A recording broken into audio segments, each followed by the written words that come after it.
Salute a tutti! Riprendiamo con questo video la narrazione delle indagini di Rotelle e Torrisi su Salvatore Vinci. Indagini sulla pista sarda che, quando ci eravamo lasciati, si erano focalizzate su Salvatore Vinci. Ci eravamo lasciati al terzo dei 3 video, non ci resta che Salvatore Vinci, che è bene che se chi sta ascoltando non li ha visti, li vada a guardare. Eravamo rimasti al 19 di giugno, con il sopralluogo di Stefano Mele sul luogo del delitto di Signa, quando, attraverso alcuni interrogatori precedenti, l'ometto aveva raccontato che assieme al gruppo degli assassini, tra cui lui, il fratello e i 2 cognati, c'era anche Salvatore Vinci, che aveva partecipato al delitto, cosa che non aveva mai raccontato prima. Questo l'ho detto e ricordo che queste dichiarazioni di Mele avevano sullo sfondo l'accusa di calunnia che gli avevano fatto i magistrati e che lo avevano portato in galera. Ecco, per cui su queste dichiarazioni si dovrebbe un po' riflettere. In ogni caso, sulla base delle nuove risultanze, i magistrati andarono a interrogare un'altra volta Ada Pierini, che era una compagna di Salvatore Vinci, la compagna precedente a quella che aveva in quel momento. Il loro rapporto si era interrotto a settembre 83. Ada Pierini era stata sentita il 23 aprile e aveva raccontato un po' di cose, aveva raccontato delle abitudini sessuali di Salvatore Vinci, ma di sé aveva detto pochissimo, non aveva detto niente praticamente, aveva raccontato cose che gli aveva detto lui oppure aveva sentito dire da altri. Vediamo le dichiarazioni di Ada Pierini in quel frangente, 21 giugno, così come vengono descritte nel rapporto Torrisi. Il 21 giugno 1985 la Pierini Ada, rintracciata a seguito di accurate ricerche, inventa tutta una storia di violenze, sfruttamento della prostituzione, minacce con una pistola attribuiti a Vinci Salvatore, verificatisi a seguito del suo allontanamento di lei, che venne allontanata da Vinci, che a suo dire continua a perseguitarla, nonostante facesse di tutto per non farsi rintracciare. Ma ciò che è apparso strano in questo suo racconto è che la donna nulla ha fatto per sottrarsi all'aggressione, dal momento che gli episodi riportano sempre allo stesso posto, presso la discoteca Il Poggetto da lei abitualmente frequentata. Alle contestazioni essa ritratta tutto, tranne il particolare di aver sorpreso in una circostanza il Salvatore in possesso di una pistola, da lei vista nascondere sotto la mattonella della camera da letto, che descrive in modo molto particolareggiato. Essa anzi aggiunge di essere stata minacciata di morte assieme al suo bambino qualora lo avesse tradito. La Pierini poi passa a raccontare alcuni episodi sospetti, verificatisi nottetempo tra il Vinci e il gruppo dei suoi amici, diretti a ripulire qualche appartamento, approfittando della possibilità offerta dalla sua ditta, la PIC, Pronto Intervento Casa, di poter studiare gli appartamenti durante gli interventi e così procurarsi la copia delle chiavi. La stessa, infine, a specifica domanda, passa a descrivere una serie di magliette con i relativi colori e disegni indossate dal Vinci.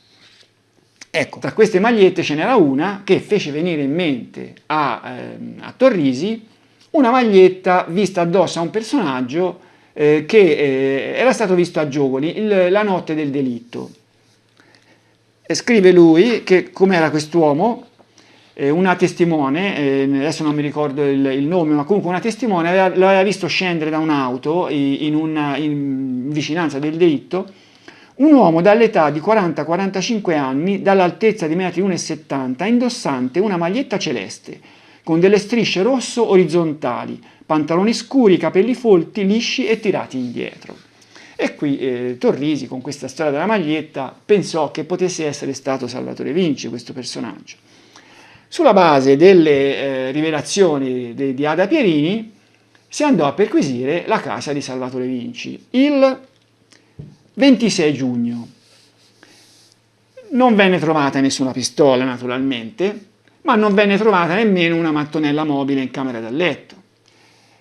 Vediamo un po' il bottino che venne raccolto in questa perquisizione. Ecco, avverto che sono argomenti un pochino da adulti. Un cetriolo verde, di circa centimetri 18 di lunghezza e centimetri 5-6 di diametro, posto sul piano superiore dell'armadio guardaroba. Un vibratore poggiato sul comò. Un attrezzo tipo clistere, verosimilmente utilizzato per il lavaggio anale precoito. Uno zucchino in avanzato stato di decomposizione, poggiato sul piano superiore del guardaroba. Un foglietto rettangolare tratto da un blocco appunti per telefono con la seguente scritta a penna, verosimilmente la calligrafia è del Vinci.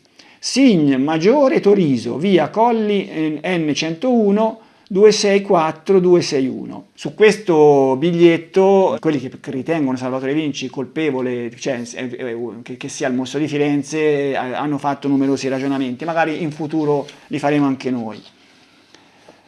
Infine, un giornaletto pornografico a fumetti dal titolo Iacula del 24 novembre 1976. Vabbè, insomma, sembrano tutti elementi molto significativi, diciamo così, da un punto di vista sessuale, se vogliamo vedere, compreso il cetriolo. Ecco, sul cetriolo leggo quello che scrisse Torrisi. Il posto del rinvenimento è indicativo della sua destinazione e certamente non è conservato per l'insalata, ma io non so questo cetriolo cosa ci facesse sopra l'armadio, probabilmente è quello che pensa Torrisi, però pensò Torrisi, ma insomma, diciamo la verità, sono tutti elementi che con la storia del mostro di Firenze non c'entrano niente, no? In ogni caso, visto che non si trovò questa mattonella mobile, si andò a sentire ancora la Pierini, che il 28 giugno ammise, prima disse che il pavimento era stato sostituito, poi visto che non era vero, raccontò che aveva detto delle bugie. E che sentiamo cosa scrisse Torrisi. La Pieriniada, sentita ancora il 28 giugno 1985, questa volta ammette di aver detto il falso e di essersi inventata tutta la storia relativa all'arma per vendicarsi del Vinci, per quello che le ha fatto, ma insiste di aver detto la verità per il resto che mi sembra di ricordare siano questi furti in appartamento. Essa poi, nel confermare il particolare delle magliette descritte, una di queste dice di avergliela regalata lei, dichiara però di aver taciuto sui rapporti intimi con Salvatore.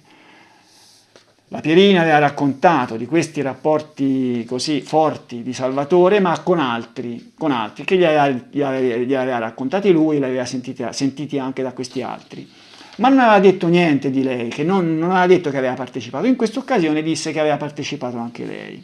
In particolare mi sembra di ricordare che raccontò di essere stata costretta ad avere rapporti con altri uomini mentre lui guardava, un po' come la ex moglie. Al termine dell'interrogatorio, la Pierini è stata tratta in arresto in esecuzione di ordine di cattura emesso contestualmente da codeste autorità giudiziarie, PM e giudice istruttore, per falsa testimonianza e viene tradotta alla casa circondariale di Sollicciano.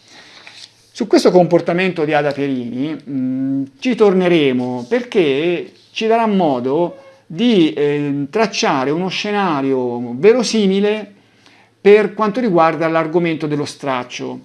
Uno straccio che, vabbè, adesso non è che sto a ripetere tutto, ma insomma fu trovato in un armadio di Salvatore Vinci e questo straccio aveva delle tracce di sangue. Poi vedremo che vennero fatti ulteriori esami, ma insomma uno straccio che lasciò molti dubbi. Ecco, considerando questo comportamento di Ada Pierini, proveremo a fare delle ipotesi, in futuro però, in un prossimo video. Comunque, in ogni caso, anche se le accuse di Ada Pierini non si rivelarono corrette, si incrementarono i controlli su Salvatore Vinci. Ricordo che Salvatore Vinci era stato controllato a campione, era stato pedinato a campione, dal 1 novembre 84 al 3 giugno 85. Il 3 giugno 85 questi controlli erano stati interrotti. Credo fossero rimaste le intercettazioni telefoniche, su quelle non so quanto andarono avanti, ma insomma io penso che andarono avanti un bel po'. Comunque il 3 giugno 85 si smise di pedinarlo, però si ricominciò a controllarlo il 1 luglio 85 con modalità un po' differenti. C'era una macchina dei carabinieri, immagino dei carabinieri, che sostava vicino a casa sua tutti i fine settimana, venerdì, sabato e domenica, dalle 8 a mezzanotte, dalle 20 alle 24. Questi carabinieri, questi agenti, in borghese immagino, annotavano le ore di uscita e le ore di rientro di Salvatore Vinci. Io credo però che In qualche occasione, perché ci sono le tracce in quello che si legge nel rapporto Torrisi, il Vinci fosse stato anche seguito per vedere dove andava. E qui c'è una considerazione da fare. Innanzitutto leggiamo quello che scrisse Torrisi nel suo rapporto. Se prima, durante i pedinamenti a campione, le intercettazioni telefoniche precedenti, Salvatore Vinci si era mostrato assolutamente non preoccupato, ignaro di quello che stava succedendo, cioè se si era accorto di essere controllato non lo dette a vedere, o forse non se ne era nemmeno accorto. Invece, a partire da questa serie di controlli nuovi, cominciò la musica a cambiare e infatti scrive Torrisi che il suo comportamento divenne particolarmente controllato e guardingo. Egli dimostra di essere più cauto, ma soprattutto apprensivo e pauroso. Evita di incontrare le persone con le quali intrattiene rapporti particolari. Esce di rado e, cosa più importante, interrompe qualsiasi contatto telefonico con loro. E allora, teniamo presente questa considerazione di Torrisi, che approfondiremo in un video futuro quando mi occuperò di andare a esaminare tutti gli elementi che tendono a mio modesto parere, a escludere che Salvatore Vinci potesse essere il mostro di Firenze. Vedremo un po' tutti gli elementi, vedremo anche gli elementi a favore, ma saranno veramente pochi.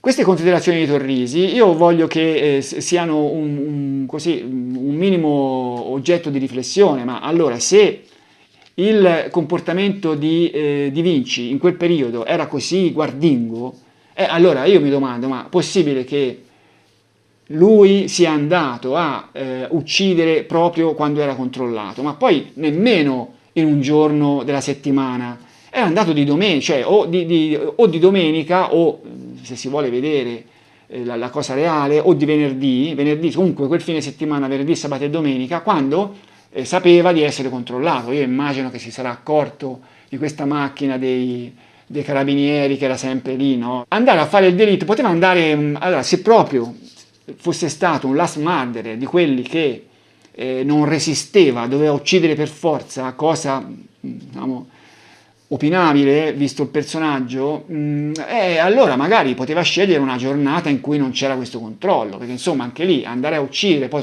tornava a casa con magari con i feticci, non so io, con il frammento di seno che poi doveva mandare via, insomma era una situazione un pochino pericolosa se lui era così guardingo. E poi va bene, era un last murderer che non resisteva a non uccidere, e perché inviare anche la lettera per sfidare le forze dell'ordine? Se era così cauto, guardingo e così via, non so, Torrisi non se lo domanda, io me lo sarei domandato. Ma vediamo un po' Scopeti, quali sono i ragionamenti di Torrisi su Scopeti, perché i controlli su Vinci c'erano anche in quel fine settimana lì, cioè durarono proprio fino alla domenica 8, poi venne scoperto il delitto e da lì cessarono. Allora, su questo delitto sappiamo che tra gli inquirenti non c'erano certezze sulla data.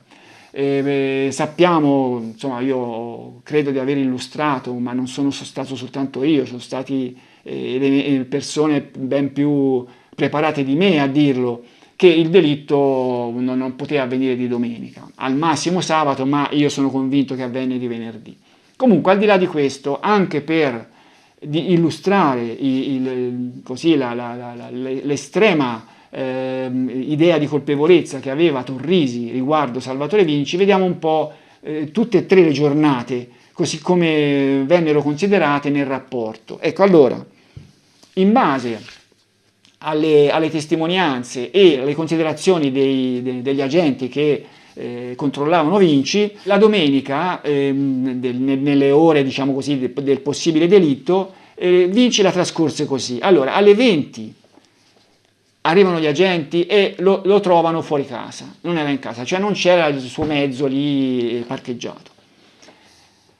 Dalle 21:30 alle 22:30 è sicuro che si trova in casa di amici, i coniugi Biancalani. La cosa fu confermata concordemente dai due, ma anche dalla loro figlioletta, per cui è una circostanza sicura. E andò lì così a trovarli e fece conversazione. C'è da dire che era tempo, allora questi biancalani, a quanto ne so, erano comunque degli amici un po', diciamo, di un certo tipo, ma pare che lui non li andasse a trovare da tempo. Torrisi si chiese, ma perché era andata a trovarli proprio in quella circostanza lì? Alle 22:30 era ancora da coniugi biancalani, poi uscì, alle 22:42 telefonò a casa chiedendo se c'erano delle chiamate di lavoro, se erano arrivate delle chiamate di lavoro. E qui Torrisi si domanda perché telefonare prima di arrivare a casa, che a casa sarebbe arrivato in 10 minuti, un quarto d'ora. È una cosa, secondo lui, un pochino strana. Alle 23, infatti, rientrò a casa, questo un dato trascritto dal rapporto dei carabinieri che lo controllavano. Alle 24 gli agenti se ne vanno. Di lì in avanti, dalle 24 in poi, la Donofrio, la sua convivente, che era lì in casa quando lui arrivò, testimoniò che lui non era più uscito. Teniamolo presente. Un altro elemento è una serie di telefonate che dalle 2:24 alle 2:31, 6 telefonate, lui fece a una pasticceria lì vicino. Una pasticceria che era chiusa e che lui sapeva benissimo che era chiusa. Però lui fece queste telefonate, di là non risposero, alla fine all'ultima telefonata alzarono la cornetta, lui disse qualcosa e questi poi chiusero la cornetta. E le intercettazioni rilevarono che c'era la voce di Salvatore, ma rilevarono anche la voce del figlio, per cui insomma era una situazione in cui era sicuro che Salvatore fosse in casa a quell'ora. E allora, diciamo pure che le perplessità di Torrisi lasciano un po' il tempo che trovano, cioè lui dice, quella visita, prima di tutto, quella visita ai coniugi biancalani, che Salvatore giustificò dicendo che era lì in zona perché voleva comprare delle sigarette che non aveva trovato da altre parti. Andò in un bar a comprare queste sigarette, spostandosi un bel po' da dove era un bar che però non era un tabacchi, era un bar, che le sigarette ce l'aveva per i clienti, così ogni tanto poteva capitare che qualcuno ne avesse bisogno e venivano date queste sigarette. Per cui la circostanza gli sembrò un po' strana. Gli sembrò un po' strana questa telefonata prima di arrivare a casa per sapere se c'erano delle chiamate e gli sembrò strana questa telefonata della notte, queste telefonate 6 furono a questa pasticceria. Ma allora io penso che questa sospettosità estrema di Torrisi dovrebbe un po' fare i conti con un minimo di logica, insomma. Bisogna considerare che Salvatore Vinci, in quel periodo, in quel momento, aveva paura che il mostro uccidesse e per cui praticamente cercava di trovarsi un alibi, cioè con questi suoi movimenti, queste telefonate e così via, cercava di dire io sono qui, insomma, non sono là a uccidere, no? Io penso che fosse questo il motivo di queste telefonate. Comunque, Torrisi, ignorando questa possibilità, fece una sua, si costruì un proprio scenario, dicendo questo. Il Vinci Salvatore, teniamo presente un momento, prima di vedere quello che scrisse Torrisi, che lui fece un viaggio da Casa Biancalani a Scopeti, al luogo del delitto, impiegandoci una ventina di minuti, 22 minuti mi sembra. Poi arguì che da casa di Salvatore alla buca di San Piero Assieve, dove venne imbucata la lettera, c'era una mezz'ora circa. Ecco, teniamo presenti questi due dati e allora lui, sulla base anche di questi due dati, fece queste considerazioni. Il Vinci Salvatore, a parer nostro, ha avuto il tempo di perpetrare il duplice omicidio tra le ore 20 e le 20:45, per poi presentarsi all'abitazione del Biancalani che sia buon testimone della sua presenza, far rientro alla sua abitazione e aspettare sino alle 24, perfettamente a conoscenza che sotto casa sua vi è un servizio di osservazione e quindi uscire nuovamente per andare a imbucare a San Piero Assieve la nota busta. E allora vediamo un po' queste possibilità. Ora qui sembra di poter escludere che il delitto sia stato compiuto dopo le 24, ma sia stato compiuto tra le 20 e le 20:45. Va bene, quello è un orario in cui, per quanto riguarda la possibilità di un delitto, ci può anche stare. Allora, il sole tramontava alle 19:40 quella domenica. C'era il crepuscolo che durava fino alle 20:10. Dopodiché non c'era nemmeno la luna sorgeva verso le 23, la piazzola era al buio, per cui Salvatore Vinci poteva anche aver ucciso in quella circostanza. Diciamo pure che era un pochino così, un po' presto, insomma, magari c'era ancora gente in giro, ma a smentire questa possibilità c'è il contenuto gastrico dello stomaco dei due, insomma, cioè i due avevano sullo stomaco delle pappardelle, delle tagliatelle al sugo che avevano mangiato da 2 ore, cioè non è che avevano un panino che magari potevano esserselo mangiato tipo alle 7, così si erano mangiati un panino, era un primo quello, cioè insomma era una cena, non avevano fatto la cena alle 6:30 e poi erano andati lì a far che. Insomma, sembra un po' improbabile una cosa del genere, no? Anzi, direi che secondo me è da escludere. E dopo le 24, anche lì, Salvatore potrebbe aver corso alle 24 quando i carabinieri se ne erano andati, poteva aver corso a prendere la sua macchina, essere andato là, insomma il delitto, però tra una storia e un'altra, prima dell'una difficile che sarebbe riuscito a farlo. E c'è sempre questo discorso delle 2 ore del pasto, in questo caso i due avrebbero dovuto mangiare verso le 23. Però va bene, non è che sia questo un fatto troppo significativo, perché questi tempi possono essere un po' variabili, addirittura c'è chi vorrebbe portare il delitto la mattina dopo, no? Al sabato, insomma, cioè, il tempo di gestione invece di 2 ore vorrebbe estenderla a 8.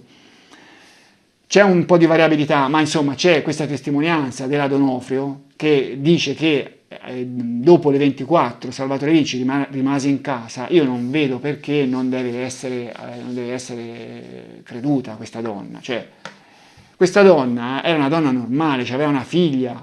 Non è che sarebbe stata complice di Salvatore Vinci, ma io posso capire, poteva essere complice di Salvatore Vinci nel caso in cui Salvatore Vinci fosse stato un ladro, magari poteva coprirlo perché aveva rubato, poteva al limite coprirlo se aveva ucciso, che ne so, un rivale, ma avrebbe coperto il mostro di Firenze questa donna qua, che andava a uccidere queste giovani coppie, che ne aveva uccise 7 coppie più il delitto di Signa, insomma è una cosa veramente poco credibile. Comunque, sappiamo bene che il delitto non era stato compiuto di domenica e di questo sospettava anche lo stesso Torrisi. Infatti Torrisi fa questo ragionamento. Torrisi non era lì quando vennero scoperti i corpi, ma consultò il fascicolo fotografico e sulla base di questo fascicolo fotografico fa queste considerazioni. Se è consentito esprimere delle opinioni, non pare che dalle condizioni dei 2 cadaveri da cui si notano segni dell'incipiente fenomeno putrefattivo, la morte dei 2 possa risalire a poche ore prima, ed è lecito ipotizzare, o quantomeno non poter escludere, che i fatti si siano potuti verificare anche 24 ore prima. Del resto, onde avvalorare meglio questa ipotesi, basta fare un raffronto tra questo duplice omicidio e quello dei 2 tedeschi, i cui cadaveri sono stati rinvenuti proprio nello stesso mese e giorno, 9 settembre 1983. Si ipotizza che nel caso dei 2 francesi lo stato di degenerazione dei 2 cadaveri è stato accelerato dalle condizioni climatiche e dal fatto, specie per la donna, che il corpo è chiuso dentro la tenda. Si può invece obiettare che proprio la posizione della radura ove sono stati rinvenuti i cadaveri, ben ventilata e coperta in parte dall'ombra degli alberi, avrebbe dovuto consentire una miglior conservazione dei corpi. È da notare che i cadaveri dei 2 tedeschi invece sono rimasti dentro il furgone chiuso, sotto i raggi del sole per diverse ore, e la morte dei 2 giovani è fatta risalire alla sera prima, eppure i loro corpi si presentano in tutt'altre condizioni. Ma allora Torrisi immaginava che il delitto fosse avvenuto di sabato, ma vediamo i movimenti di Salvatore Vinci il sabato. E allora, il rientro attestato dagli agenti che lo controllavano, avvenne alle 20:35. Prima di quell'ora lì il delitto non poteva essere avvenuto, perché da casa di Salvatore Vinci, via Cironi 8 Firenze, alla piazzola degli Scopeti ci sono come minimo 20 minuti. 20 minuti di solo viaggio, ma se Salvatore Vinci doveva aver fatto il delitto, doveva averlo fatto un po' prima, perché poi c'era stato tutto l'accoltellamento, l'escissione, e poi lui doveva andare alla macchina, a prendere la sua macchina, non so dove l'aveva parcheggiata, ma insomma, a che ora aveva ucciso per poter essere lì alle 20:35?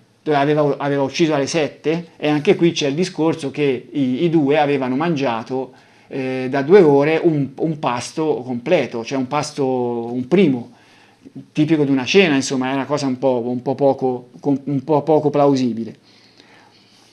Poi alle 21:05 uscì per lavoro con il suo furgone, un Fiat 850, e questa è una circostanza verificata perché Torrisi scrive che esce poi alle ore 21:05 con lo stesso automezzo, furgone con il quale era arrivato, recandosi in via delle Casine per un intervento, facendo rientro a casa alle ore 23.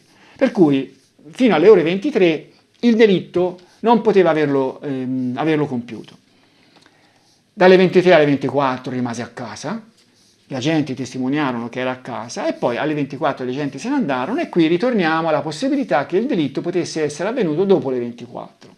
Possibilità da non escludere, ma abbastanza poco plausibile. Ma soprattutto c'è sempre la testimonianza della sua convivente che disse che dopo le 24 lui non era più uscito. Ma Torrisi era convinto che il delitto fosse avvenuto di sabato, il delitto, io invece personalmente per quello che vale il mio parere, era avvenuto di venerdì. Ma allora venerdì cosa aveva fatto Salvatore? Venerdì, secondo gli agenti, era rimasto tutto il tempo dalle 20 alle 24 in casa.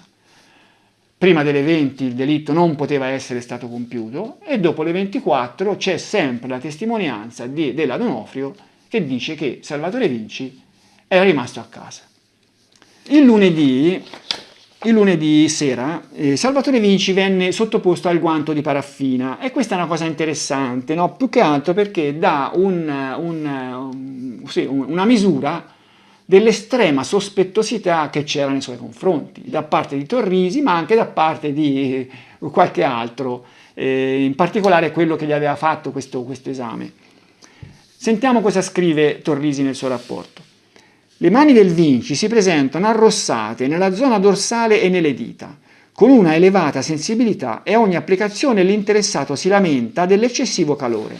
Questo comportamento è sembrato strano al sottufficiale, quello che gli stava facendo l'esame, in quanto prima di applicare la paraffina egli prova la temperatura nella parte interna del suo polso.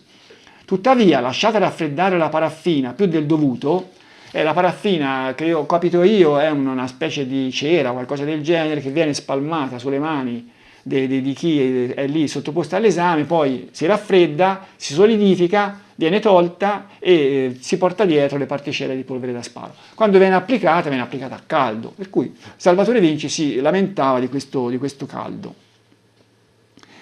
Lasciata raffreddare la paraffina più del dovuto fino a farla quasi rapprendere e lamentandosi ancora il Vinci, il maresciallo Gasperini gli chiede con che cosa si fosse lavato le mani per ridurle con quell'arrossamento e stato di sensibilità. E il medesimo, senza rispondere o dare giustificazioni di alcun tipo, da quel momento smette di lamentarsi. Cosa pensa Torrisi riguardo a queste lamentazioni di Salvatore Vinci, del fatto che era caldo, eccetera? Che lui si fosse lavato le mani in modo approfondito, se le fosse raspate per togliersi le tracce di polvere da sparo. Ma a questo punto, a distanza, non so, di 2 giorni, se è vero che il delitto l'aveva fatto di sabato, le sue mani erano così conciate, doveva proprio essersele lavate in modo approfondito, ma se lui era il personaggio che Torrisi pensava, non poteva essersi messo i guanti. Io penso che si sarebbe messo i guanti. Se era consapevole del fatto che rischiava di essere scoperto con il guanto di paraffina, si metteva un paio di guanti pesanti quando sparava e la cosa era finita lì, insomma, no? Comunque, vediamo i risultati di questo esame. Sempre dal rapporto Torrisi. L'esame effettuato al Centro Carabinieri Investigazioni Scientifiche ha consentito di rilevare solo apprezzabili quantità di antimonio nelle soluzioni relative ai tamponi dorso e palmo della mano destra e siccome non è stata rinvenuta traccia di bario, l'altro elemento indispensabile per la determinazione dei residui carboniosi della polvere da sparo, l'esame stesso ha dato esito negativo, lasciando notevoli dubbi e perplessità nella zona dorsale e nelle dita. E comunque, nonostante che l'esito fosse da considerarsi negativo, c'è sempre il sospetto. Però adesso, prima di abbandonare il discorso qui del guanto di paraffina, vorrei leggere un passo del rapporto preliminare dei Carabinieri datato 14 settembre 1985, perché contiene un elemento curioso e strano, non lo so.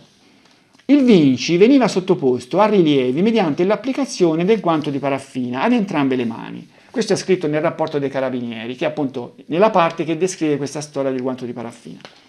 Ultimate le operazioni, i due guanti venivano trattati con reagenti e in tale occasione il guanto della mano sinistra, parentesi, il Vinci Salvatore nello sparare è mancino, chiusa parentesi, reagiva positivamente emanando una colorazione blu in più punti.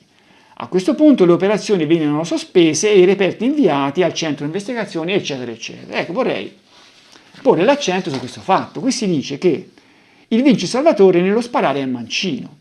Allora, io ho dimostrato che lo sparatore di Scopeti era mancino e anche quello di Vicchio. Insomma, cioè sì, c'è chi inventa delle giustificazioni con strane traiettorie, strane posizioni, la mano girata in modo innaturale, nell'altro caso, cioè insomma, però secondo me non si scappa, cioè ci sono gli indizi che a Vicchio e a Scopeti dicono che lo sparatore aveva la pistola nella mano sinistra e Salvatore Vinci sembra che sparasse con la mano sinistra. Io non so questo dato da dove arriva, però qui c'è scritto.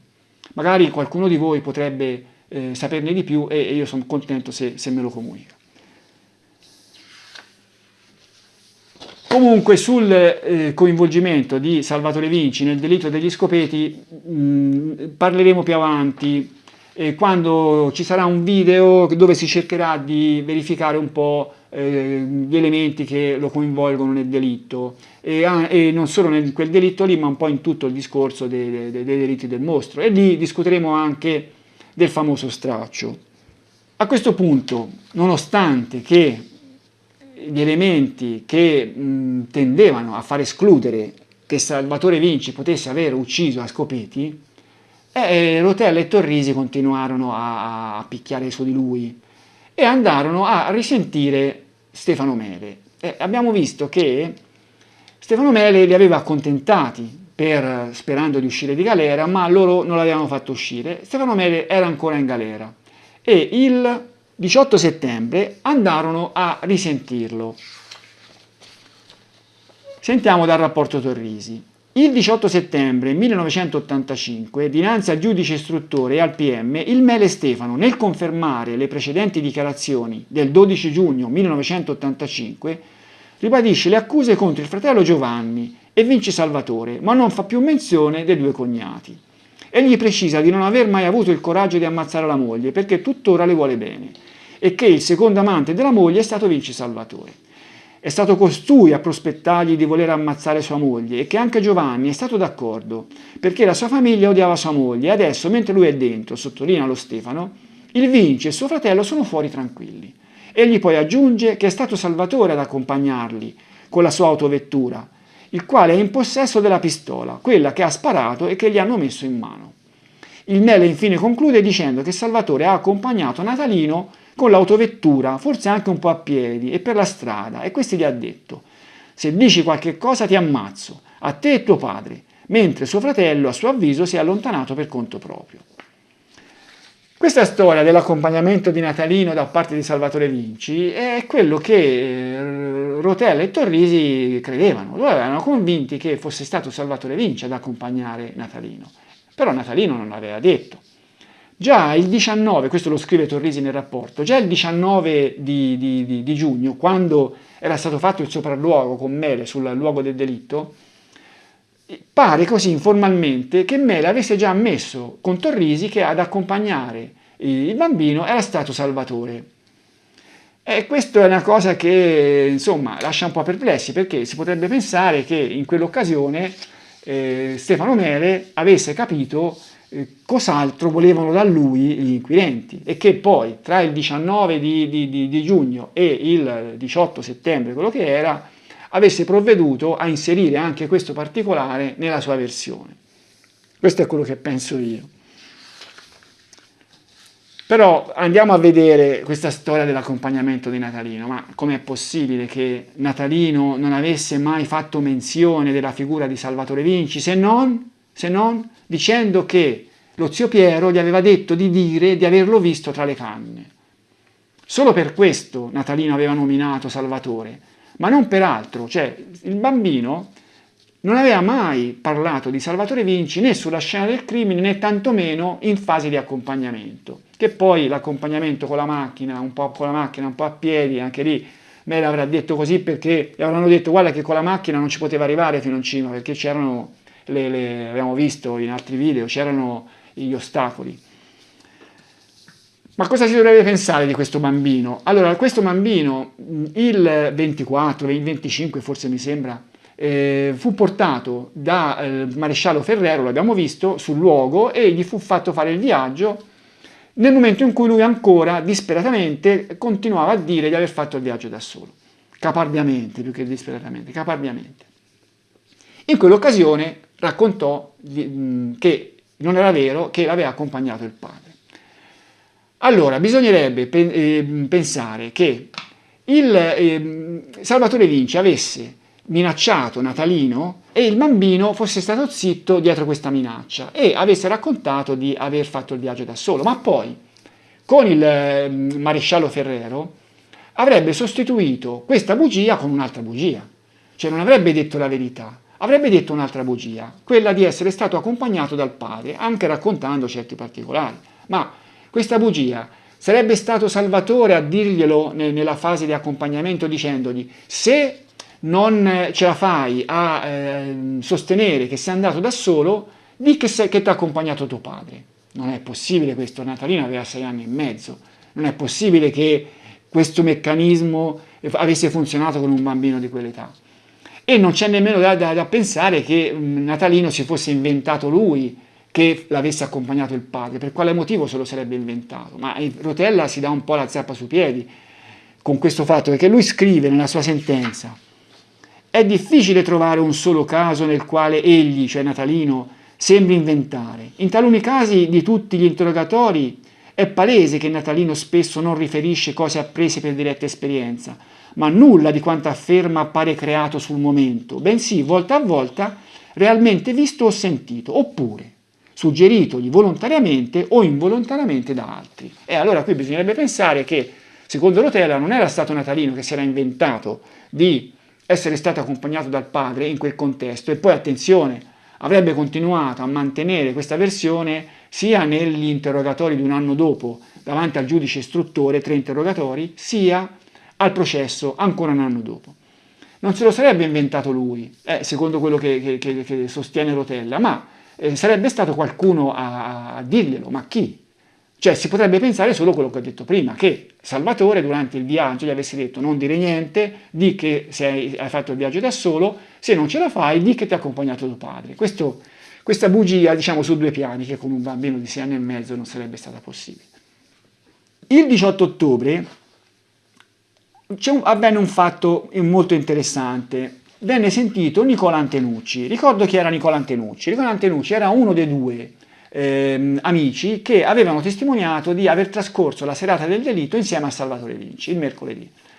C'era stata, abbiamo visto, c'era stata un po' di qualche dubbio perché il ragazzo, era un ragazzo, sto Antenucci, non si ricordava bene i giorni perché era un po' uno sbandato. Il 18 ottobre riuscì, dopo essere stato sentito 2 giorni prima, riuscì a ricostruire i suoi movimenti di quella settimana e definitivamente collocò la serata trascorsa assieme a Vinci al martedì, cioè il giorno prima. L'altro amico, Silvano Vargiu, fu sentito un po' di tempo dopo, un paio di settimane dopo mi sembra, il 28, 10 giorni dopo. Lui non è che collocò la serata al martedì, disse semplicemente che era stato sentito un mese dopo dal Vinci che gli aveva raccomandato di collocare quella serata, che lui non si ricordava di quando era, al mercoledì. E raccontò questo, insomma, per cui l'alibi di Salvatore Vinci per quella serata del delitto venne a cadere. Questa è la cosa importante. Le indagini andarono avanti. Il 23 ottobre il Centro Investigazioni Scientifiche di Roma consegnò i risultati degli esami sullo straccio. Questo straccio era stato fatto controllare prima dell'estate dal PM, ma in modo abbastanza così superficiale. Erano state confermate le tracce di sangue di gruppo 0, lo stesso di Salvatore Vinci. Questo esame più approfondito rilevò assieme alle tracce di sangue anche tracce di polvere da sparo, per cui quello straccio poteva essere stato utilizzato per pulire una pistola. Questo fatto, questo risultato indusse Izzo a chiedere a Rotella di aprire un'istruttoria formale per quanto riguardava Salvatore Vinci e il delitto di Vicchio, cioè il coinvolgimento di Salvatore Vinci nel delitto di Vicchio. Si andò poi a istituire altri controlli a carico di Vinci il 4 novembre. A questo punto i controlli furono estesi a tutte le 24 ore e a tutti i giorni della settimana, erano a ciclo continuo. A tutte le ore del giorno, per tutti i giorni, Salvatore Vinci veniva pedinato. E questi controlli andarono avanti fino al 12 febbraio 86.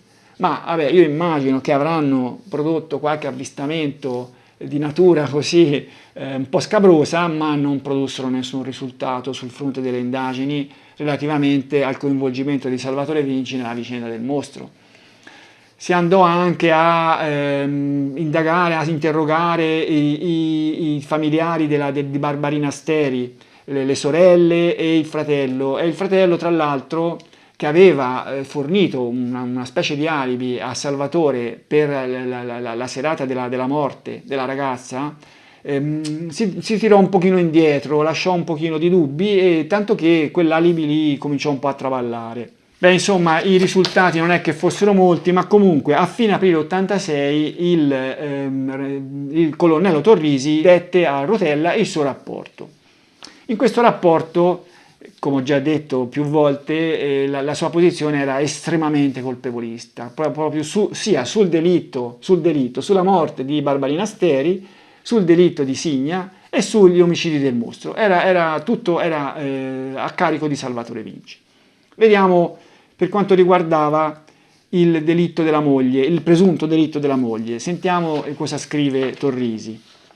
Con l'attuazione di un preciso piano criminoso, Vinci Salvatore riesce a liberarsi della moglie infedele, quasi come a ricevere il plauso da tutti, familiari e compaesani compresi, secondo la mentalità di una società rozza ed ancorata a principi obsoleti, ove la donna che viene meno a certe regole, qualunque siano i motivi, deve essere punita a tutti i costi.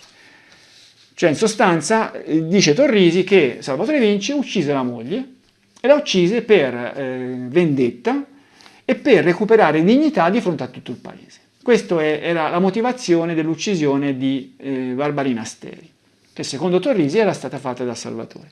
Per Signa, Salvatore Vinci veniva considerato l'organizzatore di questo comando di persone interessate a uccidere la donna. Trattasi di un individuo dalla personalità sicuramente complessa, furbo, aggressivo, violento, vendicativo, rozzo, ma intelligente, determinato, perfido e diabolico. È intorno a lui che gli avvenimenti si svolgono e si evolvono, come se vi sia un filo conduttore invisibile che lo lega quasi distrattamente agli avvenimenti che lo circondano. È il Vinci Salvatore il vero trascinatore del gruppo, è lui che pilota gli avvenimenti fungendo da elemento catalizzatore, e gli altri rimangono come plagiati perché attratti dalla sua forte personalità. Tutto ancora una volta sembra confluire sulle persone anzidette e ognuna di esse è mossa da ben precise motivazioni, tutte convergenti verso un comune interesse: uccidere la Barbara Locci. Cioè Salvatore Vinci avrebbe organizzato questo delitto coinvolgendo altre persone, cioè i familiari di Stefano Mele e Mele stesso, che avevano anche loro interesse a uccidere Barbara Rocci. È il Vinci Salvatore a cogliere abilmente e a unire le volontà dei singoli per portare a termine il suo disegno criminoso, il suo precipuo obiettivo, vendicarsi per la seconda volta della donna che lo respinge per un altro uomo, una scena che si ripete nella sfera sentimentale del soggetto. Il piano, ben architettato in tutto, prevede, qualora le cose non vadano per il verso giusto, l'indicazione di Francesco Vinci quale autore del delitto. E qui, insomma, secondo Torrisi, Salvatore Vinci avrebbe avuto come carta di riserva quella di addebitare il delitto al fratello. È una cosa un po' opinabile, ma insomma. Per quanto riguardava invece i delitti del mostro di Firenze, e qui Torrisi era convinto che ci fosse sempre dietro lui, e va a prendere la descrizione che ne fece Ada Pierini. La descrizione che Pierini Ada rende, anche se adusa a simili esperienze, è quella di un quadro allucinante, così deprimente e inverosimile sin dove possa giungere la depravazione sessuale umana che solo in una mente così fertile ed inventiva come quella del Vinci Salvatore può albergare e determinare iniziative di così aberranti deviazioni sessuali, possono solo da lui essere disinvoltamente attuate. Cioè quello che dice Torrisi dice che Salvatore Vinci era un depravato di massima potenza. A questo punto non si sa se abbandonarsi per un momento all'ilarità più completa o a meditare con profonda commiserazione le bassezze umane, se non fossimo consapevoli che dietro queste manifestazioni di pochezza morale e spirituale si possono racchiudere le motivazioni recondite per le quali tuttora un individuo così perfido può aggirarsi impunemente tra i suoi simili per poi colpirli a tradimento, con vigliaccheria, e negare la vita alle sue giovani vittime, ancora a dischiudersi. Insomma, tutta questa depravazione sessuale di Vinci, che ricordo coinvolgeva le sue donne in rapporti promiscui, stava lì a guardare mentre loro si congiungevano, andava con uomini, teneva zucchine e cetrioli sull'armadio per immaginarsi, ci si può immaginare per che cosa. Ecco, questo insieme di manifestazioni di sesso estremo, secondo Torrisi, giustificavano il fatto di aver commesso questi omicidi. E la cosa è un pochino strana, un pochino opinabile. Era colpevolista a ogni limite Torrisi, c'è una cosa proprio nel suo rapporto, si vedono continuamente forzature grosse, io ne ricordo soltanto una, anche arrotamenti di dati, io ne ricordo soltanto uno. Cioè Torrisi indica l'altezza di Salvatore Vinci in 1,65 1,70. È chiaro che lui tende a tirarlo su perché ci sono degli indizi che facevano ritenere che il mostro fosse alto, ma in realtà Salvatore Vinci non arrivava neanche al 1,60 m. Io l'ho già dimostrato attraverso una foto, lo studio di una foto nel mio blog. Farò un video su questo più avanti, con magari uno studio migliore. Ancora per dimostrare l'estrema sospettosità di Torrisi verso Salvatore Vinci, vorrei così illustrare questo episodio, questo qui è indicativo. Nel corso delle operazioni di intercettazione sull'utenza telefonica a Biancalani Saverio giunge una chiamata da parte della Pierini Ada, la quale, parlando con la moglie del Biancalani, le annuncia di averle spedito un pacco. L'involucro viene prelevato ed aperto in presenza del giudice istruttore. Il pacco contiene una grande quantità di marroni, un involucro di plastica con numero 17 fichi d'India e il troncone di un block notice chiuso in cima con un laccio rosso nel quale è inserito un bigliettino recante la scritta: Gina Biancalani, Gina Acciaioli, la moglie di Biancalani. Gina, attenta a questi fichi, prendili in mano con i guanti perché lasciano le spine. Poi c'era una missiva indirizzata alla Gina dal normale contenuto. Queste considerazioni fa Torrisi. È sorprendente il messaggio che la Pierini Ada intende inviare alla Acciaioli Gina con il numero 17 fichi d'India. Noi ci permettiamo di ricordare che le vittime della famigerata pistola calibro 22 sono complessivamente 16, a cui, pensando al Vinci Salvatore, aggiungiamo la morte della Steri Barbarina. E qui veramente questa cosa è una cosa assurda, cioè questo passo è veramente la dimostrazione del colpevolismo estremo di Torrisi che pensava male di ogni cosa, perché qui cosa si dovrebbe pensare? Che Ada Pierini fosse al corrente del fatto che Salvatore Vinci era il mostro di Firenze, ma non l'avesse detto nelle sue accuse, che avevano anche portato in carcere. Cioè, aveva accusato Salvatore Vinci di essere di avere la pistola sotto la mattonella e non aveva detto che sapeva che era il mostro. Ma poi, ma davvero si va a pensare che questi fichi d'India, con il fatto che avevano le spine, insomma io fichi d'India, a me piacciono i fichi d'India, li mangio ogni tanto e i fichi d'India di oggi sono tutti belli ripuliti. Una volta credo che non fosse così. Comunque anche quelli di oggi, se inavvertitamente si toccano, lasciano sempre le spinette, quelle spine dentro le dita.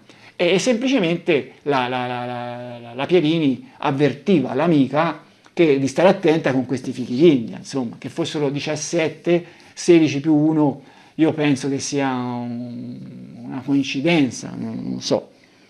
Non so se le castagne sono state contate e se fossero state contate cosa avrebbero potuto dimostrare. Comunque le indagini andarono avanti su Salvatore Vinci coinvolto nei delitti del mostro e nel delitto di Signa, ma non portarono a nulla.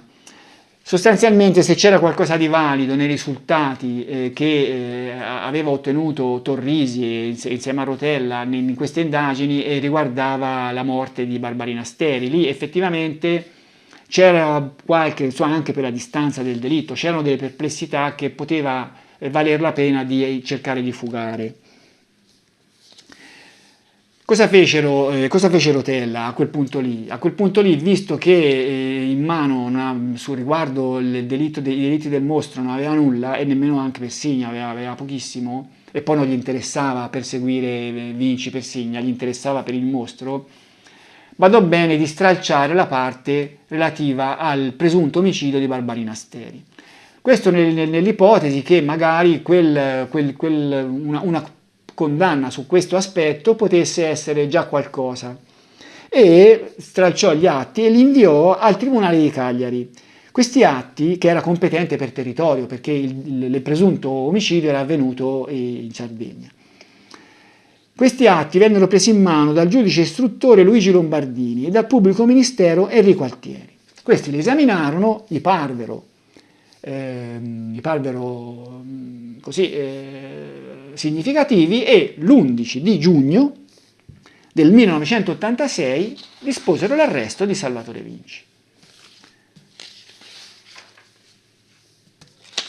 Salvatore Vinci entrò in carcere all'inizio dell'estate e io immagino che alla fine di quell'estate ci dovrebbe essere stato negli inquirenti di Firenze una grande soddisfazione, perché per quell'estate il mostro non aveva ucciso.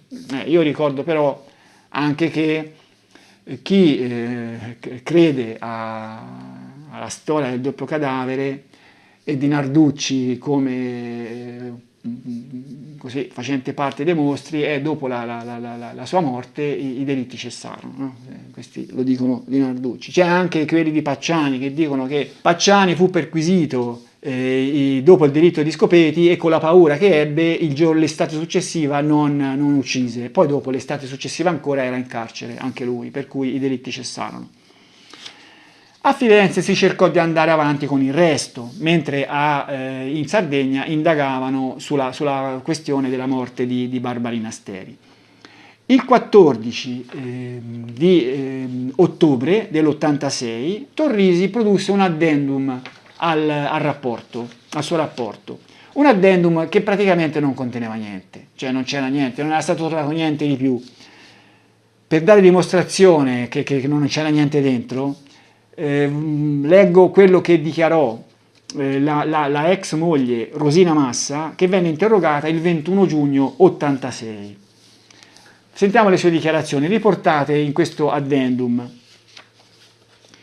Durante la prima notte di matrimonio, dopo aver fatto all'amore con lei, è caduto inspiegabilmente, cioè Vinci, in un pianto dirotto che è durato fino al mattino successivo, e a nulla sono valsi i suoi tentativi di farsi spiegare i motivi. Le ragioni di tale assurdo comportamento non sono state chiarite nemmeno in seguito, in quanto la sua curiosità si è sempre imbattuta nell'impenetrabilità del marito. Insomma, cioè dice Torrisi che questo fatto che Salvatore Vinci avrebbe pianto la prima notte di matrimonio sarebbe un indizio del suo essere mosso di Firenze, ma è proprio raschiare il fondo del barile alla disperata ricerca di qualcosa che non c'era. Cioè, veramente una cosa assurda, ma c'è di peggio. Andiamo avanti. Salvatore Vinci è soggetto a cambiamenti improvvisi di umore, con manifestazioni depressive, culminate, dietro il suo espresso desiderio, con il ricovero presso la clinica malattie nervose e mentali dell'Arciospedale, eccetera, eccetera, dal 29 aprile al 7 maggio 80. Significativo in proposito perché indice di una abnorme personalità, attenzione, indice di una abnorme personalità è la diagnosi trascritta nella cartella clinica del medico curante. Scompenso ansioso depressivo in personalità chiusa poco incline al colloquio. Cioè, questa è una cosa. Io non so se quando Torrisi scrisse questa cosa se si accorse della castronata che aveva scritto, cioè una diagnosi così che è una semplice depressione, scompenso ansioso depressivo in personalità chiusa poco incline al colloquio. E vabbè, questo qui aveva poca voglia di parlare, magari anche perché era depresso. Questa sarebbe indice di una abnorme personalità. Ma allora quante sarebbero le persone che hanno una personalità abnorme, se si va a vedere quanto è diffusa la depressione oggi come oggi? Cioè, la gente depressa ce ne sono milioni e milioni di gente depressa. Sentiamo quest'altra. Soffre di sordità all'orecchio destro. Soffre di sordità all'orecchio destro. Qualcuno ha avuto così qualche dubbio che il mostro soffrisse di sordità all'orecchio destro?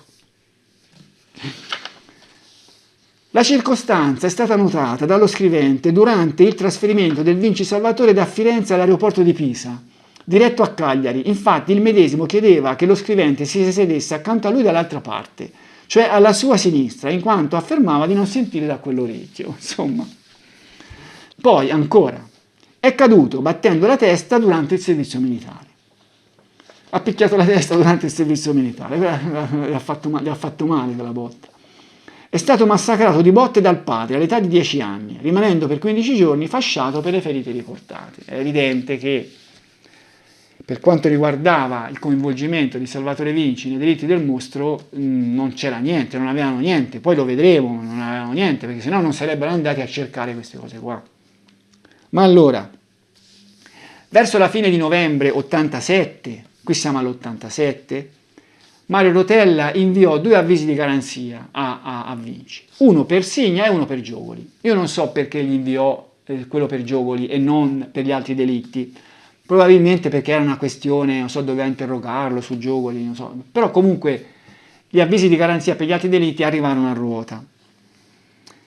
Nel dicembre 87, siamo a dicembre 87, Lombardini, giudice istruttore di Cagliari, chiuse l'istruttoria formale che aveva procrastinato al massimo fino a 2 anni, chiedendo il rinvio a giudizio di Salvatore Vinci per presunto omicidio di Barbarina Asteri. Dicembre 87. Ecco, per gli inquirenti fiorentini, quella lì era una grossa vittoria perché poteva costituire il punto di partenza per qualcosa che non si sapeva dove avrebbe portato. Nelle loro intenzioni avrebbe portato magari all'incriminazione di Salvatore Vinci per i delitti del mostro. Cioè, insomma, è vero che l'omicidio di Barbarina Asteri con i delitti del mostro non c'entrava niente, però se si fosse riusciti a dimostrare che Salvatore Vinci era un assassino, anche tutti gli indizi che erano stati trovati, pur labilissimi, insomma qualcosa di meglio c'era dei fichi d'India, oppure della depressione di Salvatore Vinci, qualcosa c'era. Magari quegli indizi lì avrebbero potuto avere, diciamo così, un significato migliore, però naturalmente tra l'incriminazione di Salvatore Vinci per l'omicidio di Barbarina Asteri e la sua condanna ce ne voleva, insomma, non è che la cosa fosse automatica. Per cui ci fu il processo, ma questo lo vedremo nei prossimi video. Vi saluto.